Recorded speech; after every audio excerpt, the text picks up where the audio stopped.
Good afternoon. Welcome, I think it's afternoon. Welcome to the kind of lunch session I'm doing. My name is Kasan Kasanat. I'm a solution engineer for Claroty. So we are a company working in the cybersecurity space based in New York and Tel Aviv. And what I want to show you today, or what we want to talk about, is the global state of cyber-physical systems. What we see out there in the market, what we see as cybersecurity threats, what we see as exposure scenarios. And I just had a brief talk with some of the audience. It is a topic that is, at the moment, not exactly super seen, so there could be more awareness. And it's a typical topic we often see in the industry. We are all totally fine until nothing happens, or as long as nothing happens. And as soon as something happens, we wonder, why didn't anybody tell us before that?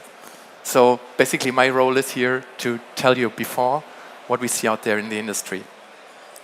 And what we see is that threat actors are targeting OT more and more. So with increased intensity, and it's critical for leaders in the industry or for CISOs or people responsible for security in the industry to protect their cyber-physical systems. So we mentioned here the Team 82, and you might ask yourself, what is this Claroty Team 82? Team 82 is our own research. It's a research unit that is especially targeted for finding vulnerabilities in OT assets. By the way, I'm kind of proud of that we are the largest contributor in the OT space for security threats. It's a highly specialized team that looks at the industry and finds vulnerabilities in the products. And we did a research together with our customers, or our customers helped us doing that research, and we analyzed how the exposure situation at the current moment is out there in the market. And what I want to do next within the 10-15 minutes, just share with you what we've seen there and what we think is the best way going forward to address these risks.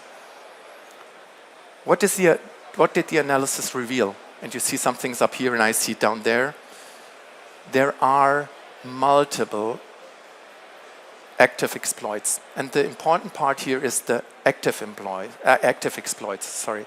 And we still see a lot of ransomware. Ransomware is not gone. It's a typical topic that's out there that happens very often at customers of ours. And we see a real operational impact. I do not have to tell you about energy systems getting shut down in Eastern Europe or full production lines at manufacturers getting shut down. There was an article in German press last week before that a small German company, but still world market leader in their market, has to shut down and shutter their business completely, setting free 430 employees because they cannot recover from a ransomware attack. It is a real threat out there. And what we did in that study is we looked at 270 different organizations. You see it here from multiple food and beverage, pharma, rail, mining, so pretty good mixture of the industry you see out there, 270 organizations. And we looked at around, I'm tempted to say 1 million, it's 940,000 devices plus, a little bit more. And we analyzed what do we see out there, what is happening to these devices. From my perspective, but I'm a solution engineer at a cybersecurity firm, so I should be concerned anyway, but also from an objective perspective, you should be really aware of what's happening there and should be kind of scared from my personal point of view, because what we figured out is that around 12% of the researched organizations of the OT assets in these organizations have some kind of what is here written KEV. What is a KEV? Known exploited vulnerability. So it's not only a vulnerability that is highly theoretical by a CVSS score with it's super critical. Honestly, from my perspective, this score doesn't matter if it's a secured room, airtight, locked, nobody can access it. It could be as vulnerable as you want to. Nobody will take care of that. The known exploitable vulnerability is a higher grade of risk because we know, we see it out there, that this vulnerability is especially targeted. So we have 12% of devices that are communicating with malicious domains. And it's not only like it's happening in one of these 270 companies or in like 4. 40% of the organizations we analyzed, it's up there in the right corner, these assets insecurely connected to the internet. we are not in a secluded world anymore where the building automation controller over there that takes care of the climate and the lighting here. This is not an isolated thing. We had pandemic, we have convenience, we love to work from home, super cool. So we need to maintain this. So it's connected to the internet these days. And within 40%, so this must be like 270, 40%, 120 something, 110 organizations have devices connected to the internet, and 12% have devices that have known exploited vulnerabilities. And since I talked about ransomware, 7% of these devices with KEVs, they are known or vulnerable to ransomware. So they are talking to ransomware actors. We've seen network signatures that are typical for ransomware. And again, 31% of the organizations have these assets that are attractive for ransomware or vulnerable to ransomware connected to the internet. I mean, I can do an old gimmick with please show hands who think that is concerning. Everybody will raise their hand, because it shouldn't be that way that things that are exposed to ransomware are connected to the internet. Sounds like a really bad idea from my perspective. And it's also distributed over the different industries. You cannot say like this is only happening in manufacturing, I'm in insurance, so insurance, different thing, finance, but you can say it's not only the oil and gas industry, it's not only the logistics, it's not only manufacturing. In each like 10, 12, 15-ish% range, you have devices that are vulnerable to exploits and that are exposed to potentially damaged attacks. And believe me, I've seen some of it, especially in things like natural resources, oil, gas. If you do the wrong things with these exploitable devices and push the wrong button and click it, and we have it in a demo with one of our partners, there's really like a bam, because it's a small ignition and things can go terribly wrong. So this threat, and if you take one thing away from the presentation here, this threat is not us just talking about and say, hey, do this, do that. It's dangerous out there. The numbers showed it's really dangerous out there. Might be just 10% of the devices, but if they are at risk, your whole operation, your whole business is at risk. What we get often asked there is, okay, in my particular case, it's like, okay, Kasan, I understand there is a risk, but you said like 940,000 devices, 10%, let's say roughly 110,000 devices are at risk. What should I do? How should I patch it? Is there a way, should I go through all 110,000 devices? If you look at it from an industry perspective, it would take really long. So this is why you have to handle that threat in a smart way. What do I mean with a smart way? So to give you some numbers here, 12% with KEVs, that's around the 110,000 devices I said. So what do I protect first? Maybe the ones that are really exploitable by ransomware. So the kind of best approach, if you want to say it like that, so how do you prioritize your remediation, is look at the devices that are really vulnerable to ransomware. And then you see it goes down from 12% to only 7.2% of the devices are the ones you should have a look at first. If you do some math, you will still say, hey, Kasan, that's around still 50,000 devices in the industry. How would you do that? And I would answer with, well, let's focus on the real threat out there. So what could really happen? And then you look at the devices with insecure connectivity. And then it gets way less. And to take the last step, if you link that with ransomware, insecure connectivity, and that's known that it's actively exploited, it gets a really manageable number to patch. And this is also what we recommend as a vendor. Do not take the approach, look at your CVSS score, X number of devices are exposed to a risk. Figure out the ones that are at real risk. Start with them. Know the vulnerabilities that are out there. See the devices that are really affected and that have an insecure connectivity, and focus on that. And just, this should be like, what do we see in the industry? But just to give you an idea, this is why we are, or in our product, we have the approach to look at it from an kind of exploit management. We see what vulnerabilities could be exploited. We show that to you. We show you what to do first. We show you what to do, what are the next steps. We call it exposure management. So we get the assets, so the sheer number of assets, we have the vulnerabilities, and we put that into the context of exposure.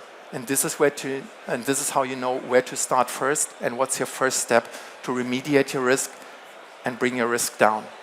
If I want to stop you for like 5 minutes, I say, read that, short summary, because that makes it way easier for all of us and way more entertaining. Otherwise, everybody will leave now.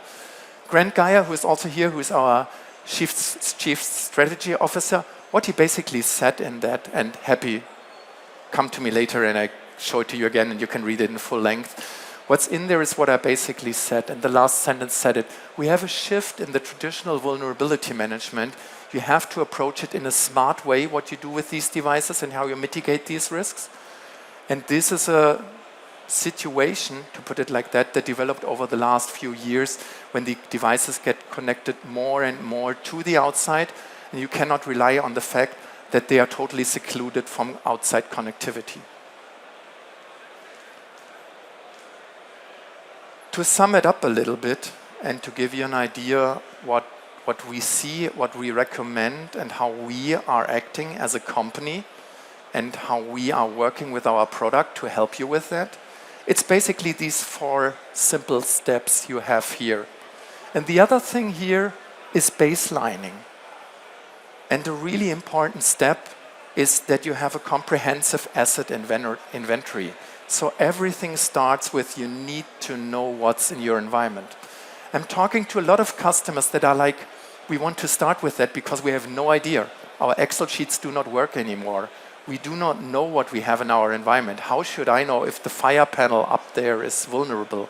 So the baseline for everything you do when you want to secure your environment out there is first, gather information what you have. Do a baselining with your inventory. Detect what you have in your environment. And then you can start up with the 4, it sounds so simple, but in the end it's our simple steps or simple measures you can do to make your environment more secure, to go down from the 12% exposed devices to the one you really want to care about. It's detecting the threats. So you have the asset, you detect the threats because you know the vulnerabilities, for example, because Team 82 researched them and contributed to the CVSS database. And we as a product are taking our threat analysis from multiple resources, also malicious IPs, ransomware patterns in the network traffic. So do the analysis, do the threat detection, put that into the context of the exposure. So not only saying, hey, there is a known vulnerability that's high, also be aware of if this is applicable to your environment. So tailor the approach to your needs, be aware of it, and make sure that your network is protected. So one really simple measure as a compensation control is to make sure that only things are talking to things, and by things I mean assets, they should talk to. Normally, I do not know, I left for Hannover Messe, it's not like I left the door open at home and put a big sign out there, please go to the safe, it's directly down there. No, I don't want to describe you where my safe is, but you don't put people in the context of where to get it. So network protection, make it secure, close the doors, make only people, safes, Kasyans, and assets talk to the other assets they need to talk to. And in case you need access from the outside, make sure it's secure. Have one solution, not like typical what we see is like 6 different solutions from, I do not want to name it because obviously you all know how remote access works. But this is why secure access also are part of our solution. We want to provide you with a full platform. If you really need access from the outside, it's not the best way to connect all your stuff to the internet. Do it in a secure and meaningful way. Have a solution that's tied to your asset inventory. You click a button, the outside technician has access to the environment. So with these 4 simple steps, you're way better off than you are right now. So just to sum it up, and by the way, I'm happy to answer any questions later, or if you're still here, we have a booth down there on the opposite side of the AWS booth, 56, if somebody wants to know, but it's basically on the other side of the AWS booth. To sum it up, we see real threats out there, and it's not like singular devices, but a lot of devices around 10 to 15%. They are exposed, it's real. We can attach that to ransomware, we can attach that to known exploited vulnerabilities. And if you want to have your environment secure, do these simple steps to make it more secure. Have a detailed look at your environment, see the threats, put it into context, protect your network, and if it needs to be accessed from the outside, make sure that it is in a meaningful way. So this is the key takeaway. Happy to answer any questions later. If we don't see each other, enjoy Hannover, enjoy Hannover Messe. Thank you for your time, and apparently, if you haven't been, have a great lunch. Thank you so much.